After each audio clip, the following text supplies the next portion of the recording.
I don't know, man. It's a lot.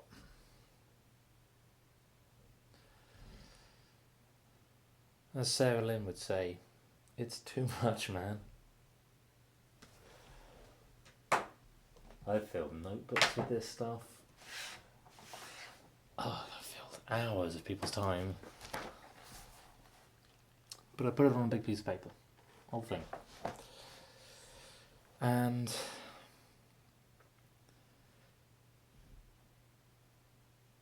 there's so much groundwork that needs to go in. Because really, once you've got something new, you find that it's all groundwork. It's just groundwork put together in an old way. Old groundwork put together in a new way. I almost hope that we'll get through all the groundwork and we'll get to the conclusion and you'll be like, yeah, that's obvious. That's clearly true. But I think thinking about it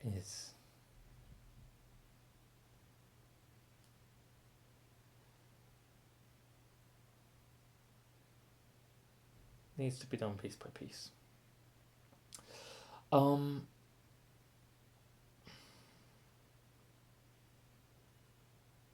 I think in a way I've been building this theory my whole life, but I want to give you the short story of how and where it came about. It starts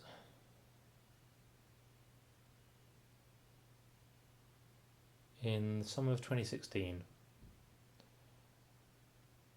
and I'm living in New York. I'm doing a PhD in astrophysics. A PhD I never finish. And a lot of the world around me doesn't make sense. Because it had never occurred to me before. I'd lived in various parts of the world for short amounts of time, but I'd never lived in somewhere without a language barrier that wasn't the country I was born in.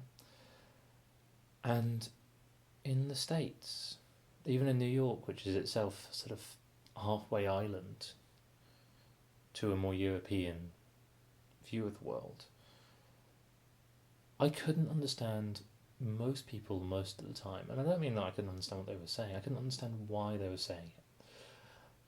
I couldn't understand the motivations behind what they wanted, what they intended. And that's paralyzing. It makes you powerless, because it's one thing to be in a conversation, debate with someone where you both have goals and you're both trying to achieve those goals, and you're weighing off your achievement of those goals, their achievement of those goals. But when one side of it is incomprehensible to the other, and quite possibly the other to the first, that whole system kind of breaks down. And I think this was happening to people there with me as well. I hope it wasn't. I hope it wasn't just me.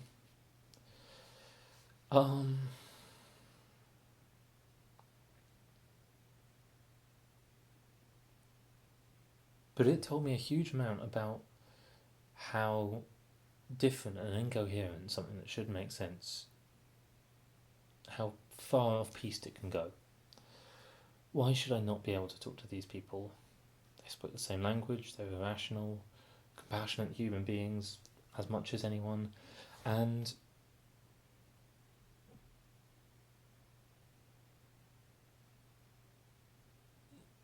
for anyone who wants to be or is an expat and this viewpoint worries them, don't worry. There's a world of wonderful communication you can find with absolutely anyone. It's just work, and for some with the right circumstance or personality type, it's probably less work.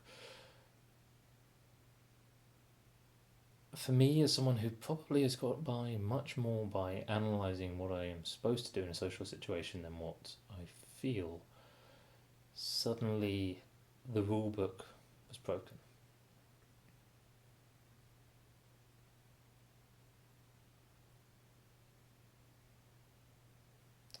In the novel, and quite possibly in real life, in the novel Enigma, which is a book written about codebreakers at Bletchley Park in World War Two, the central drama of the book is that they have been using a particular phrase book of, I believe, weather signals to decode the German messages, because that phrase book means that they know what's in the messages, roughly speaking. If I'm getting this wrong, I'll get stuff wrong. We're living in a world which doesn't make sense, and that's not what Ian Curtis said, but it's what I took away from it, and that's still real. So I might be wrong about the details, but what happens in the film and what happens in the book is that the Germans change which codebook they're using, and suddenly all this equipment is in real danger of being made, and all this ability to decode German codes is in danger of being made obsolete immediately, just because the book is wrong.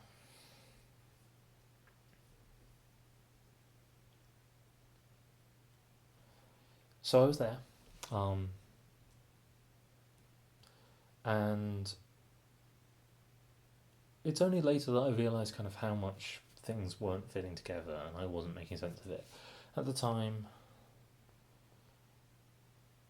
I was having a pretty nice time. New York's cool. It was a good place to be. And a really bad place to be. And that contradiction, as we'll cover, is not actually really a contradiction.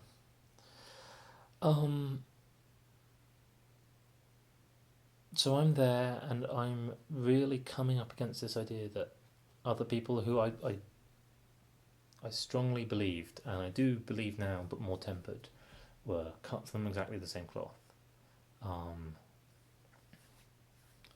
I went there very much a rationalist, a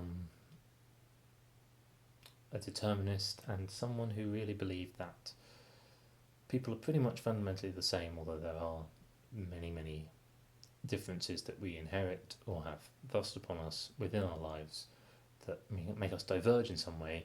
But what I didn't realise was how far it could diverge, and the thing that was shocking was that it can converge, but be made of completely different bits, because people in New York are doing the same thing that people anywhere are doing. People in the US are doing the same thing that people anywhere are doing. They're making friends, they're trying to survive, they're living their life, they're buying groceries. All the end results were the same.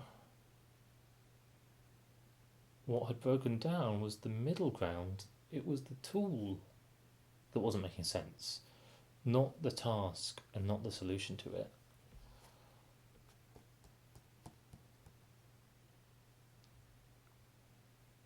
So I'm there, and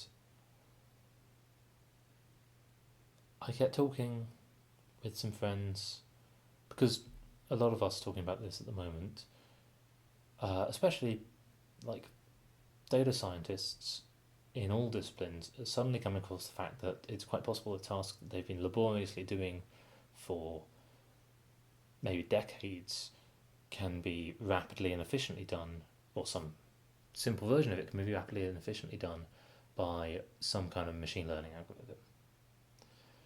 And so I had a friend who was learning about it at the time, and she was helping to try and explain it to me. And for a long time I didn't really understand what was going wrong, and I tried to dismiss it, because it's scary not understanding a thing. I was like, oh, it's probably just some fad.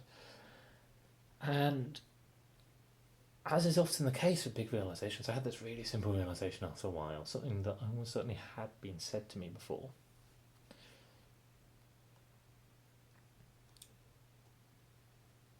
We're trying to make something that works like the human brain.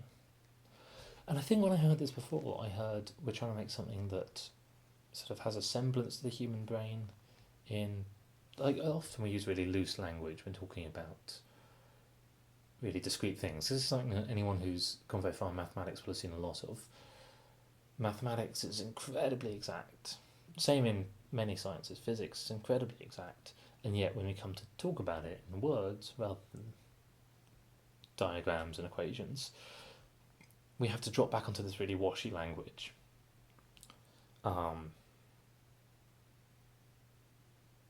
We kind of fall back on it's almost in a world before time ever existed. Hollywood advert voiceover voice. But no, we're just building something that looks like the brain because actually the brain's we understand how the brain works. Now I don't know how contentious a statement that is, and that's something that I'm going to substantiate over time in this. But we completely understand how the brain works. We completely, maybe I completely. I don't want to make myself the hero of this, but maybe I completely understand how the brain works. Maybe others do. Maybe they don't. Almost certainly I don't. I don't completely understand it, but I feel like it's a solved problem in the old mathematician way of solving problems. And this whole series is kind of the story told in a very abstract way of how I came to understand that.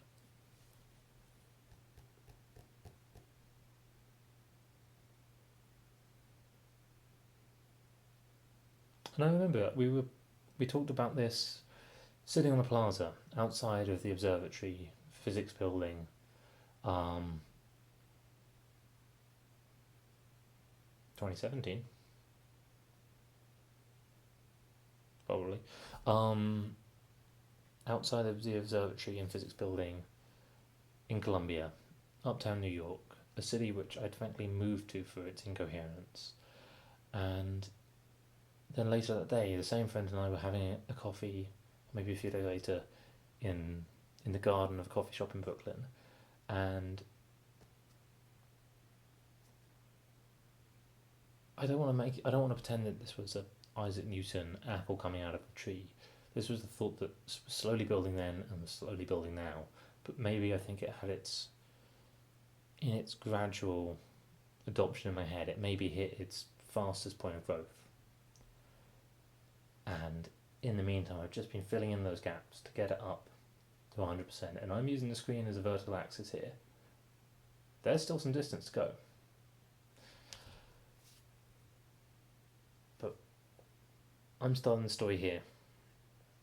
The steeper this line will go. Because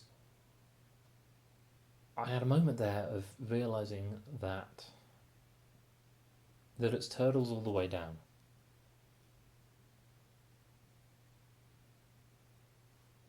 This is a Terry Pratchett reference. He wrote many of his novels in this same kind of weird mixture of fantasy kingdom and political satire magazine. Called I can't remember what it was called. It was called The Discworld. It might have had other names. It was called The Discworld because it was a flat disc. It's a flat disc planet, and at the edge all the water poured off. And because he had this capricious kind of mind, he obviously set up many of these characters as pseudo-natural philosophers capable of asking questions about this incredible world that it had been set up in. And so people would ask, what's holding up the disc?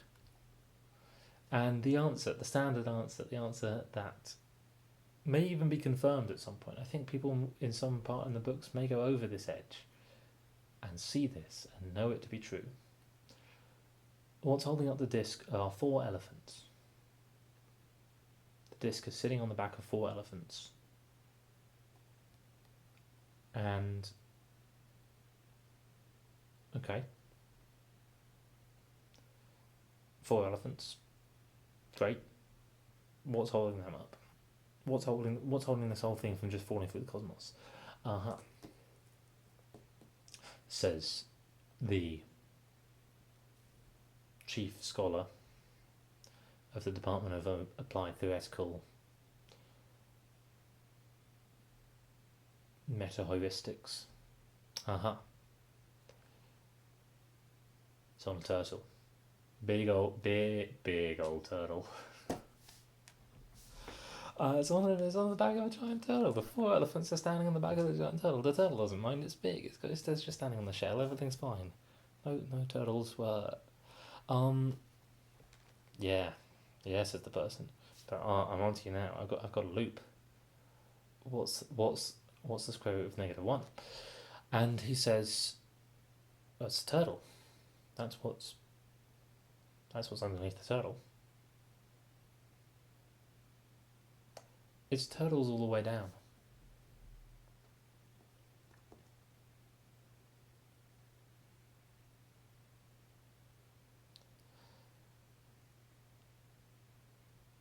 And that phrase and that image of turtles all the way down, not just turtles all the way down, but the turtles all the way down is the correct answer to that question in the Discworld.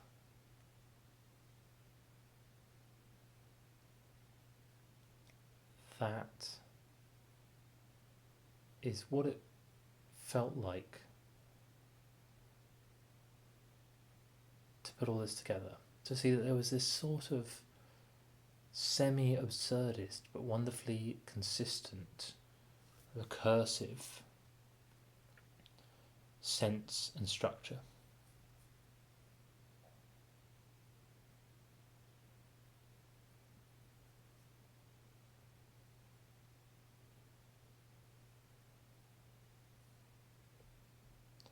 This that I've got sitting on my lap, this is a map. And the complex plane, the plane which contains all the real and imaginary numbers, that's also a map.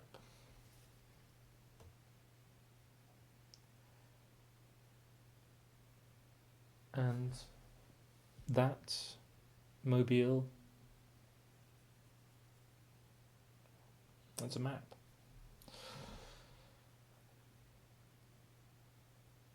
I think map's the word I'm going to use. It's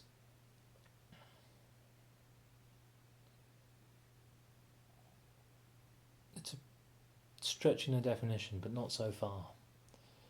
It's a thing that makes sense of the structure and order of things and allows you to navigate it. And that's what a lot of mathematics really is. It's not, can you do the integral correctly? It's, can you get your bearings and be able to move through a space of thought? And the only way that that's going to be possible is if that space of thought is simply mappable, especially because mathematical maps are hard to draw. I couldn't in one drawing show you what the complex plane looks like.